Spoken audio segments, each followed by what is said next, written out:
আবু হুরায়রা রাদিয়াল্লাহু তাআলা আনহু বলেন, রাসূল সাল্লাল্লাহু আলাইহি ওয়াসাল্লাম বলেছেন, মান সামিআ যাল্লাতান ফিল মসজিদ, কেউ যদি শুনতে পায় হারিয়ে যাওয়া জিনিস মসজিদে খুঁজছে, ফালিয়াকুল, তাহলে তাকে বলতে হবে জরুরি ভাবে, লা রাদ্দাহাল্লাহু আলাইকা, তোমার হারিয়ে যাওয়া জিনিস যেন আল্লাহ তোমাকে ফেরত না দেয়। ফাইনাল মাসাজিদ লাম তুবনা লিহাজা, নিশ্চয় মসজিদ সমূহ মানুষের হারিয়ে যাওয়া জিনিস অন্বেষণ খোঁজার জন্য তৈরি করা হয়নি। হাদিস বুখারী মুসলিম জোরালো আদেশ। ছাগল হারিয়ে গেছে এই কথা মসজিদে ঘোষণা দেওয়া যায় না, কোনো কাপড় চোপড় কোনো কিছু হারিয়ে গেছে এটা মসজিদে ঘোষণা দেওয়া যায় না। মানুষের মরা এটাও জাহেলিয়াতি চিৎকার, তাই মসজিদে দেওয়া যায় না।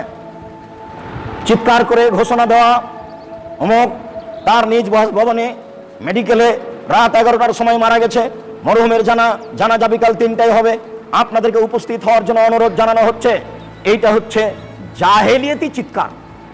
জাহেলিয়াতের যুগে ইসলাম আসার পূর্বে কোনো মানুষ মারা গেলে এইভাবে চিৎকার করা হতো, তাহলে কি ডাকা যাবে না? হ্যাঁ, ডাকা যাবে। রাসূল সাল্লাল্লাহু আলাইহি সাল্লাম জানাজার জন্য মানুষ ডেকেছেন, ডাকতে বলেছেন, যা আগে নীতি ছিল। এখনো মানুষ নিজে গিয়ে মোবাইলের মাধ্যমে মুখে মুখে বলতে পারে, যেখানে চিৎকার থাকবে না।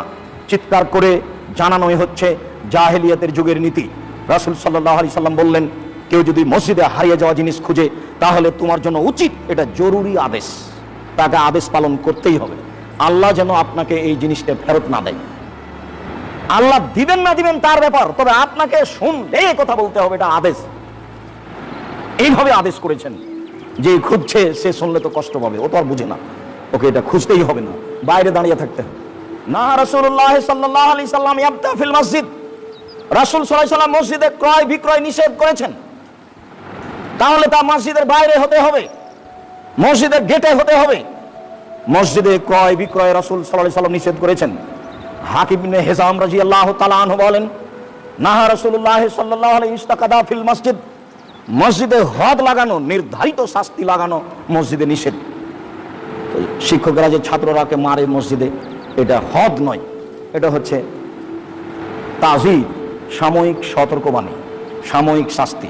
আর হদ হচ্ছে নির্ধারিত, যা 40 লাঠি, যা 100 লাঠি, যা হত্যা, এসব কিছু মসজিদে বাস্তবায়ন করা রাসূল সাল্লাল্লাহু আলাইহি সাল্লাম নিষেধ করেছেন।